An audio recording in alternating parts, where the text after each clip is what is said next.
I was fired in 1998. So I went a little bit of experience like this, and it's a painful thing. My boss, who had worked for 15 years, called me in and said, we want you to resign. To which I said, okay. I went home, I told my wife and children, I called my wife up and said, Judy, I'm going to tell you something, I'm not kidding, because I always make jokes about things like that. But I wanted to make sure the kids were fine. I went home, I have 3 wonderful daughters, they were much younger then. I said, the youngest one said, Dad, do we have to sleep on the streets? I said, no, hon, we're okay. The middle one, who just graduated Barnard, said, Dad, can I still go to college? I said, yes, dear, you can. And I knew things were fine when the oldest one, who was going to Harvard Business School, said, Dad, can I have that little cell phone you have? You won't be needing it. I remind people, when you fail at something, I told people about Citigroup as my net worth, not my self-worth. And I was able to move on, and yes, it was difficult. I did call my boss a year later. He did not call me. I called him and said, it's time to break bread. And we went to lunch together. I told him that I didn't think he did the right thing for Citigroup, which is pretty obvious at this point. But I told him the mistakes I made. And whether it was 40, 60, or 60, 40 wasn't important. I wanted to learn from the experience and move on. He acknowledged my mistakes. You had better be a little tough in this world of ours because you will be criticized when you take jobs of leadership, and almost any job. And so you have to grow a little bit of a thick skin. At one point, when Hank Paulson, Secretary of Treasury of the United States, was getting a lot of criticism, and Tim Geithner, about some of the things they were doing in a very difficult environment, I called them up and read them a Teddy Roosevelt quote, which I hope you should all remember, particularly all the students here. And it was something like the following, that the credit does not go to the critic in the stand. It goes to the person on the field, bloodied and bruised, striving to achieve something. And I think that that's very true, so that when you get the criticism, let it go off your back. And I think we should remind ourselves, when it comes to mistakes, a lot of what's going to happen in the next 25 years to you, it's not just your skill, there's luck involved. So don't get too exuberant when you do well, and don't get too depressed when you don't. Number 4, to thine own self be true, you have to fight self-deception. Human beings are experts at it. I do it all the time. It's one of my favorite things to do until people bring me back to earth. Very often, who brings you back to earth? Very often it's your friends or your spouse. We all do the same kind of thing with friends and spouses. We come home, we tell them how we were treated and why that person treated us so badly, and they agree with us. So it's very important you try to step out of those situations and try to understand yourself deeply. I'm going to give you 2 examples this is more personal, it may relate to some of you here, about myself. When I was in 5th grade, my teacher made a sign that said self-control, and she put it on the desk facing me. That went on for many, many years, and it wasn't until I was 45 years old that I realized that anger is a bad thing. And that people used to say to me when I was younger, that was a well-placed blow of anger, well-timed and well-delivered. It was never deliberate. It was just a welling up of anger. Usually I had to apologize. In fact, at one point, someone gave me a box of cards, which all I had to do was fill in the day. And the card said, hello, my name is Jamie Dimon. I'd like to apologize in advance for my behavior on the day of X. And so anger always backfires. It hurts people. You have to apologize all the time. It's better to skip it. You all know about IQ and EQ. Your IQs are all high enough to be very successful. Where people often fall short, it's on the EQ. And emotional intelligence is critical, and it's something you will develop over time too. Matter of fact, a lot of management skills are more EQ. How do people function? And when I look at EQ, I always think to myself, why is it that when some people walk in a room, we all brighten up? Why is it when you really want advice, you call certain people? Why is it that some people you never would question what they say, and that some people you never would trust what they say? And those are emotional skills and empathy, but you're a human being. You have these other things which we all have to develop all the time and work at them all the time. And they're things like passion, work ethic, character, integrity, and you're the sum of all of these things. Your IQ alone will not get you through the dark days or the tough times. You need to develop all these things, to develop them consistently. Take care of yourself, your family, and your friends. You're going to get involved in very high, stressful situations. If you don't take care of yourself physically and emotionally, you will fail. You have to do it. I used to feel guilty when I get in the office late sometimes, late being 8:30 to 9, because I stayed to exercise. Exercise is a good thing. It clears your mind. You have to give yourself vacations and family time all the time. One example I went on vacation many years ago, and like a lot of you, I played tennis in the morning with friends, I ran in the afternoon, we had dinner with friends, and my kids were kind of ignoring me that whole vacation. And the next vacation I said, no, I'm going to spend only with the kids. Nothing else, no friends, no tennis, and it's amazing how much fun you have and how much time you play with them. There's no such thing as quality time without quantity. So when you have children, don't think you can make up with short briefs of quantity time. They won't get there with you. Leadership, it's issue number 2. First of all, it is an honor, a privilege, and a very deep responsibility to be a leader of a small group or a bigger group. You have to remind yourself, if you make a mistake, and I worry about this all the time, I can hurt a lot of people. And I'm not talking about just shareholders. I'm talking about customers, communities, employees, parents. We have to lay off people. So that's what I worry about every single day. It is personal. I hear all the time that people say it's not personal, it's just business. It is personal. I want to do a great job for this company, this team. I bleed JP Morgan blood. I don't like it when people act, I see this all the time, like it's a third party they're talking about. It is not a third party. I wear the jersey of this company. I want patriots. I want people going to fight for it and do the right thing all the time. Do it. It's not what you say. I'm going to say a lot of things here. It's actually what you do. So everything I'm about to say, it's whether you actually demonstrate it in your life, not whether you put it down on paper. I'm going to go through 11 attributes. The attributes are intertwined. You can come up with different names in different ways. The only difference in a crisis, by the way, is which ones are more important. The balance changes. But you need all of these to do a very good job as a leader. You have to be very disciplined. I was not that disciplined. I didn't work as hard as my wife here, and I was a little lazy. But when I started working, you have to be disciplined. Discipline is rigorous, detailed meetings. You do it consistently. You have to have a work ethic. It's like exercising or weeding the garden. You don't get there and stop. And the competition is always coming down. It's continuous improvement. You have to always be striving for improvement. Discipline in a crisis, by the way, we would go from once a week risk meeting to 3 times a day. And from 10-hour days to 20-hour days. That was the only difference. But the process I'm going to talk about a little bit is the same. You have to have great fortitude. I don't know who wrote the book, but they talked about fierce resolve. You have to have fortitude and the ability to act. You can be crippled by politics, bureaucracy, and people who just don't want change.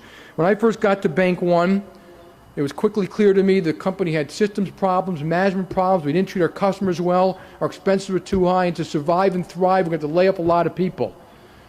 The board didn't want to make the changes. The management didn't want to make the changes. As a matter of fact, the management said, it wasn't my fault. I don't know who else's fault it was.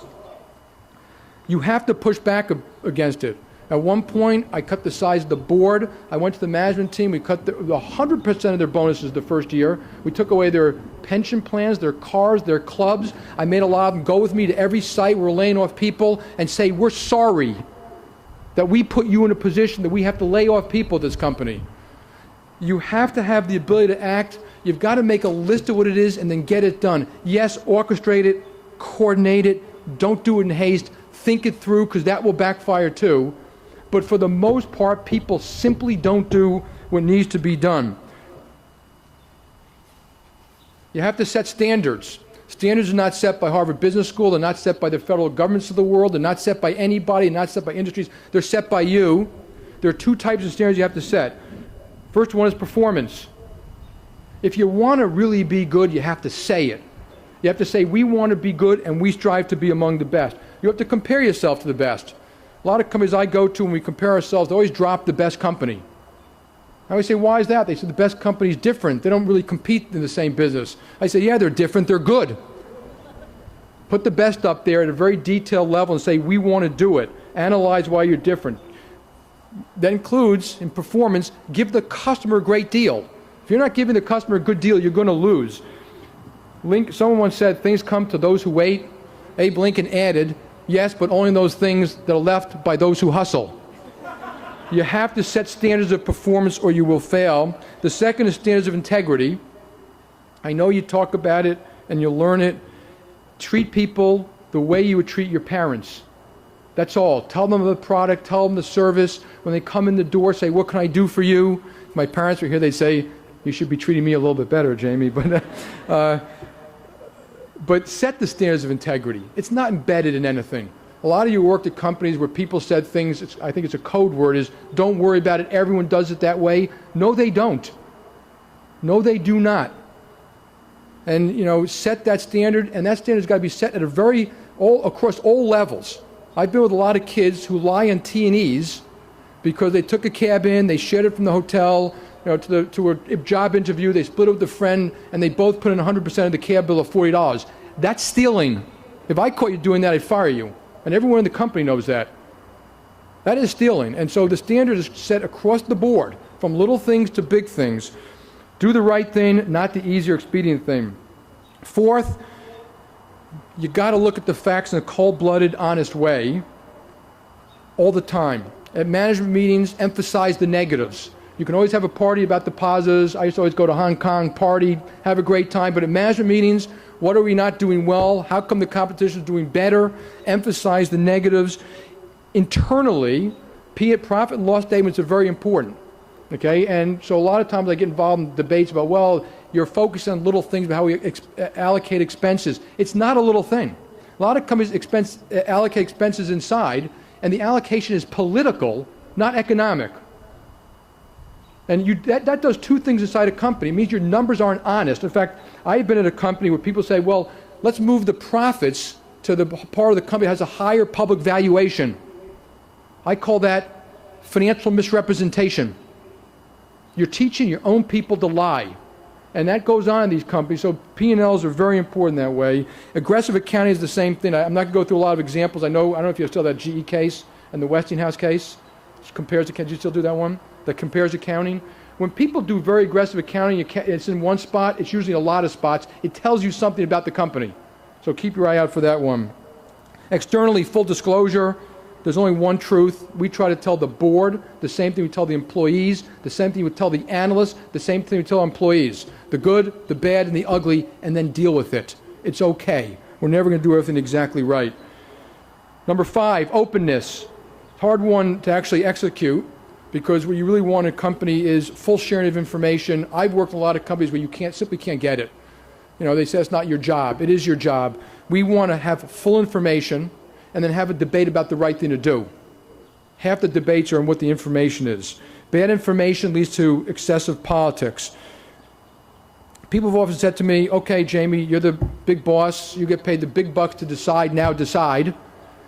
My experience has always been that if you get the right people in the room, the answer is often waiting to be found. You don't have to guess. The job of a leader is not to make the decision, it's to make sure the best decision is made. And therefore you need other people. You have to kill bureaucracy. I think that bureaucracy is the petri dish of politics. It pushes out good people. You lose touch with the customers. It often emanates from headquarters. If you go to headquarters of companies, I think headquarters are often the disease, and you see the receptionist treating the employees badly or their customers badly, you probably have a company that has a problem. Headquarters don't exist except the fact there's a client in front of someone somewhere, whether it's a Benihana or whether it's a JP Morgan Chase. And you got to deal, at Home Depot, the best example is they call it store support center. I'm more of that mind. Move people in and out of corporate to make sure they know what it's like to have the job on the firing line, and then they have a little more respect for the job on the firing line. Deal with key issues. I always make a list on Sunday of all the issues I'm trying to avoid, and I write them down, and I try to deal with them on Monday. Now, I avoid them half the time. I come up with good reasons not to do it, but I try to get them down. There are signs of politics. When you see these, I'm sure you've all seen them. When you have a meeting, you share information, and after the meeting, people line up outside of your office saying, I didn't want to say this in front of everybody, but that's politics. Now, of course, they can tell you something confidential, but most of the time it should have been said in the room with their partners. And I tend to tell people, if you can't say it in the room, you don't deserve the job. Say it politely, say it reasonably, but say it, because you're only trying to do the right thing for the company or the clients. At one point, we had a conversation about compensation. We actually reviewed the top compensation, a lot of people, and someone said, you're going to make us all go through all the compensation of all the top people? I said, yes, I am. And the person said, well, don't they work for me? Don't I know what they contribute to the company? I said, no, they don't work for you. And how do you know what they contribute to the company unless you ask your partners? And we have open conversations about whether our people are doing a good job for each other. We don't do it to hurt anyone. We do it for fairness and insight. And get into the field. Whatever people say, get into the field, do it all the time, have a little fun. Take the ops clerk to dinner, go have drinks with the tellers. You'll learn more about your company all the time when you do something like that. Cut across hierarchy. When you're in companies, that hierarchy is another disease. Be polite, but hierarchy is generally artificial to start with. Most units in companies all serve each other, and so cut across the hierarchy. Just make sure your boss doesn't fire you for it. Always get the right people in the room. If you're designing a system, have the people going to use the system there. Give them the authority to say, if it doesn't work for you, the tellers or the clerks, then we won't do it. So they get fully engaged in building everything that the company does all the time. And the last thing to open is, someone said to me once, there's truth tellers. Someone stood up in a big crowd and said, every one of you has to make sure that at least one of the people around you is a truth teller. They always tell you the truth.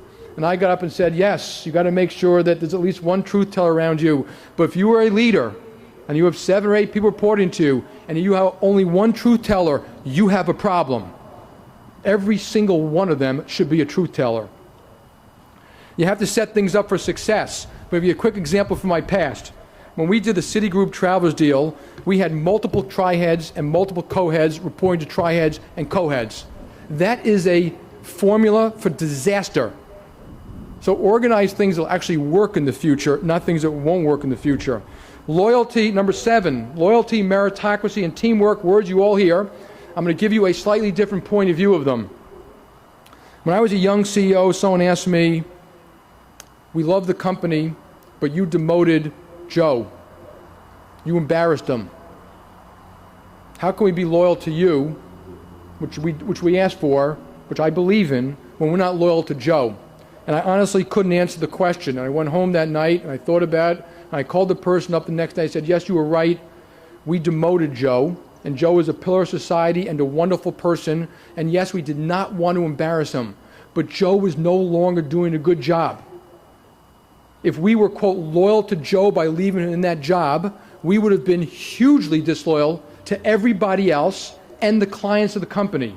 And that, by the way, is the hardest job you are going to face, right there. Doing the right thing when it may be removed. Don't embarrass someone. I think it's one of the great mistakes when people embarrass people all the time publicly who've worked hard for a company. That is a terrible thing to do. If you are loyal to Joe and not the company, you do not have a meritocracy. I remind people, we talk about diversity, Joe is usually a middle-aged white guy.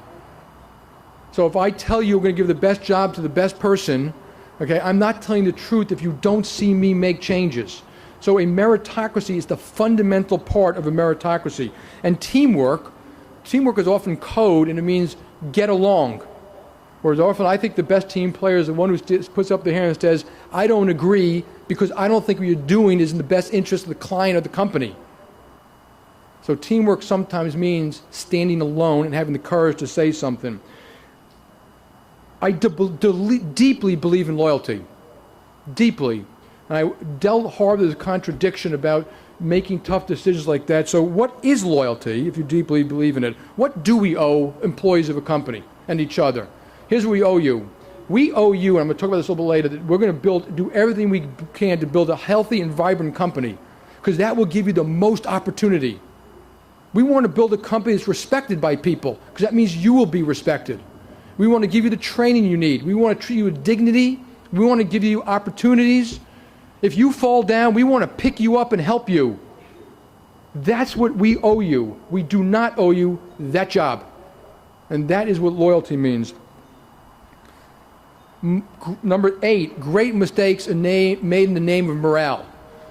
Very often morale to people means writing down words. We're going to treat people with dignity and loyalty. We're going to do all these wonderful things. We're going to hold hands and sing Kumbaya.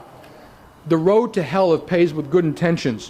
One of my first jobs, I was at a company, I won't go unnamed, that had a terrible morale problem. They spent hundreds of thousands of dollars in a survey to ask to check into morale. I, of course, being a little obnoxious at my young age, said, I could have saved you the money and told you morale was bad. Now, morale was bad because the people considered the place political and bureaucratic, still defined. The management team came up with an idea. The idea was, and they convinced themselves it was a great idea, that they give every employee $300 of restricted stock to show that they care and to give them a vested interest in the company. They gave out the $300 of restricted stock. Months later, they surveyed morale again. It got worse. And I'm going to make a very simple, common sense example of why it got worse. And business is just common sense sometimes. If you walk up to me and say, Jamie, your company is political and bureaucratic. I don't like working here. I would never recommend to have a friend come here. And I look back and say, oh yeah? Well, here's $300. What you want us to do is fix the problem. We can't buy your loyalty, and we certainly can't buy your morale. Morale comes from fixing problems, earning respect, and winning. I always remind people, show me a very bad company that loses all the time, I'll show you bad morale. Number 9, treat all people properly, with respect. Treat them all the same, whether they're clerks or CEOs. I find it very upsetting. Someone once mentioned, yes, Jamie, that's true, but you treat them all badly sometimes. But don't treat them well, but treat them equally. Everyone serves everyone else in a company, from that receptionist to that teller to the ops person, and we should always acknowledge that we serve people. If we don't return our phone calls, they're not going to return theirs. So I always remind myself that anything I'm doing for someone is because they have a client in front of them. Promote people who are respected. Ask yourself a question when you promote people. Would you have your child work for that person? Because half the time we promote people, we would not let our kid work for them. And you should really question about why you would allow something like that. Number 10, this is one of the hot topics, get compensation right. So get the incentives right. Build the P&Ls right, get the incentives right. But I always remind people at our company, I don't care what the P&L says or what the incentive system says, do the right thing for the client anyway. That's never an excuse for bad behaviors. Companies, even big companies, we need entrepreneurs. So we have to accommodate thoroughbreds, people who want to make money, innovators, and so we have to make sure we have that inside our company all the time too. To get compensation right, you have to acknowledge that failure is okay. We want people to fail. I think they're good mistakes. You argued it, you thought it through, you talked to the right people, and you were wrong. And so you have to allow failure. Compensation, a little bit of a partnership. Internal fairness is often far more important than anything else that takes place. Performance is hard to judge. All this thing about somehow we should have an easy job judging performance. When we judge people's performance, we don't just look at that P&L. That financial statement is a snapshot of a point in time that's based upon decisions and actions taken by a lot of people over 10 years. We look at, did you work hard? Did you hire people? Did you train people? Did you do the right thing for a client? Do you help other people? Did you build systems? When we ask you to do something like recruit, did you help us or do you not show up at some of these recruiting sessions? So we judge the full spectrum of how people perform. And then the greatest misconception of all is when a unit doesn't perform, don't blame the boss. Don't pay the boss. Well, sometimes you want to give your best person the worst job. I've asked a lot of people to go do a job that I know is going to be the hardest turnaround, the meanest job, 24/7, that they're not going to look good doing it. And I say to them, I'm going to pay you the same as the rest of your partners, and I've got your back. I'm not going to allow the politics inside hurt you. If something goes wrong, we're all going to get on an airplane and come help you. Very often in companies, when there's a problem, people go running as far and fast as they can in the opposite direction. Whereas when we have problems, we want the good people to say, I can help. And we often protect them on comp. when they do something like that. Performance also deeply, always ask this question, has to look at the rising tide and the cycles. Don't let that fool you or lull you into a false sense of security. And that's some of what happened in this crisis of ours, which I'm not going to go through here. The CEO is the captain of the ship. When CEOs are hired, sometimes they have a guarantee or a buyout or something like that. I think it's very short, that's okay. When I got to Bank One, I had a 1-year guarantee. I'd hire a bunch of people. One point in the year, they came to see me and said, Jamie, we can't do the job. They had 1-year guarantees too. I've almost never hired someone for more money, a multi-year guarantee, or a bigger job. I don't bribe people to join the company. If I have to bribe you, I don't want you. You want to come build a great company? Love to have you here. They came to see me and said, we're not going to take our guaranteed pay because we can't do what we have to do and travel around and make these tough decisions. And as they're walking out, they looked back at me and said, and by the way, we don't think you should take yours either. And I think they were exactly right. At one point, you're the captain of the ship, and it doesn't matter anything other than you've got to say, I'm part of the ship, and I will be paid with it or not. You should be the first to pay a price. Number 11, have real humility. Humility, by the way, is not a, people that say, Jamie, you don't sound very humble very often. Humility is a deep acknowledgement that we got here by the dint of sometimes where we were born, who our parents were. It wasn't all our genius and brains. Maybe we could have been in a different place with a disease that we couldn't handle. You will have awesome power that affects people's lives. Use it wisely and be just on it. If you do all this in leadership, you can end up with a mature company. And one of the great lessons I learned, and there's a book about everything you want about management you learned in Shakespeare. I don't know if you guys teach that here, but it's true. I look at some of these companies, and they're more like Shakespearean tragedies that you don't teach at Harvard Business School, where neuroses and politics dominates internally. Read King Lear. That's what it looks like to me half the time. And what you want is a mature company, and the mature companies, and I can name some, Walgreens, Toyota, Tata, Nokia. I go around the hall, and every business, they're constantly getting better. They're constantly getting good people. They always do the right thing. They always focus on the customer. It's not constant Sturm und Drang. When they change CEOs, the company doesn't blow up 5 years later. You want a mature company, not a Shakespearean tragedy. Third, your obligations are obligations to our companies and our societies. Some of these are my values, so you may very well disagree, that's fine. First of all, you are very lucky. We should all acknowledge that. Warren Buffett always gives an example of a barrel, that there are almost 7 billion people on this planet, and that most of the people on this planet, if they can take where they are or stick their hand in and be somebody else, would stick their hand and be somebody else. You can have, in the United States, if we open the doors, we might have 3 billion people who want to come here. We are very lucky.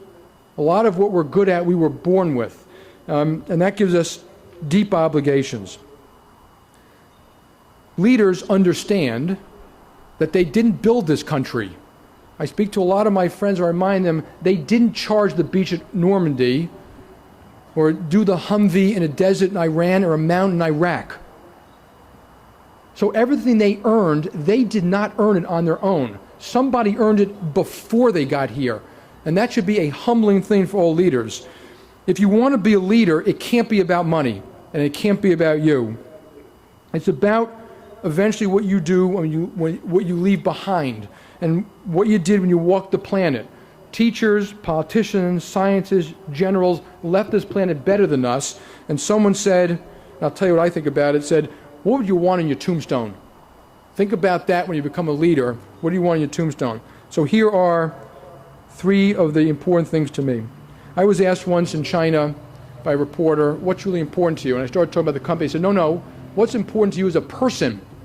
And I said, in this order, my family, humanity, my country, and somewhere down here, J.P. Morgan. And I do mean that, in that order. And I'm going to explain why. The family you brought into this world, the people who love you the most, you love the most, and I've already spoken about giving them time. The only advice I'm going to give you about family at all or friends, and this is more to the men than to the women here, turn off the TV. You don't have to have dinner with your buddies all the time. Your vacations belong to your family. Your weekends belong to your family. You got to do that, or you will lose them. And the reason I don't devote all my time to my family is because, as you all know, your kids eventually don't want to see you anymore either. And they all go have their own purpose in life. So I tell people the best that I could do, I think, is build this company that I run as best as I can. And it's the best that I can do for the country and for humanity. The road to hell is paved with good intentions. I am devoted to making J.P. Morgan a healthy, vibrant company. And people ask me, what's the most important thing to you? Making this company healthy and vibrant. I will make enormous sacrifice to do that. Because if I don't do that, I'm hurting our employees, our customers, our families, our communities. We are a very charitable company. We give away $100 million a year. We pay for our vets when they're called back to duty overseas. We pay their full salary. We invented ATMs for the blind. We teach inner-city school kids. When the hurricane, the tsunami, the earthquake hit, we immediately sent money and aid. And I speak for a lot of companies. We are a very good company. But it is all predicated on being healthy and vibrant. And sometimes people forget that, and they let the company become sick, and then you're hurting all these things. So I spend a lot of my time making sure we can do all these wonderful things by making sure the company is healthy and vibrant. Finally, humanity and country. We're going to get through this crisis, so I'm not going to talk at all about the crisis. And I think America is a great place. I'm wildly optimistic about the future of America. It is still one of the shining lights on this planet. It has been and it will continue to be. But I am deeply troubled by the notion that success is a given. It is not a given. And this country has a lot of things it has to do, and policy is something that you're all going to have to start to work on to make sure we do things right all the time. To serve humanity, and I'm talking about America, but I think it applies to all countries, we all need to do things that make the planet better. In the United States, for example, we have had our third energy crisis, which is an environmental crisis. The reason we have it is we do not have the fortitude to make decisions that other countries made a long time ago to tax energy. We come up with a lot of things that aren't going to work, and the one thing that will work we won't do because we don't have the fortitude. We, in the United States of America, and I know it's true for countries around the world, half of the kids who graduate inner-city schools, half of the kids in inner-city schools don't graduate high school. That is a disgrace and an embarrassment which we're going to have to work hard to fix. So I remind people that it's okay to share the wealth.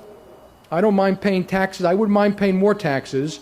But I also am very careful as we get involved in these things that we don't destroy the wealth by having bad policy. Bad policy can do that. I think Harvard Business School graduates can spend a lot of time making sure we have very good policy. The world needs your help. And you did mention it was a defining moment. I think it's a defining moment in terms of politics, the Middle East, America, and you, President of the United States. It is a defining moment, but a house divided doesn't stand. So I think we all need to do as much as we can. Many years ago, I'll leave you with two last thoughts. One last thought, and I'll tell you what I want my tombstone to say. Many years ago, I read an article in the paper that was written by a Medal of Honor winner. The person won a Medal of Honor on Normandy Beach, June 6, 1944. And the person said something like the following. I wish I could have gotten it for this, but I only remembered it this morning. The person said, "I will never forget that day or the people who died by my side. I am so proud of them, though I don't consider my medal earned by just me." He said, "But now I'm 70 years old. I'm looking back at my life, and I realize the people who deserve a medal are the people who for 70 years, day in and day out, were good parents, good friends, helped the sick, helped make it a better world, through thick or thin, all the time, in little ways and in big ways." And that's how you are all going to add to this planet too. So my tombstone, actually not my tombstone, I'm not going to sure I'm going to put my tombstone, but I hope people say, we're going to miss the SOB, and the world is a better place from having been here. So thank you, congratulations, God bless you all, Godspeed, and help make it a better world too. Thank you. Thank you. Thank you.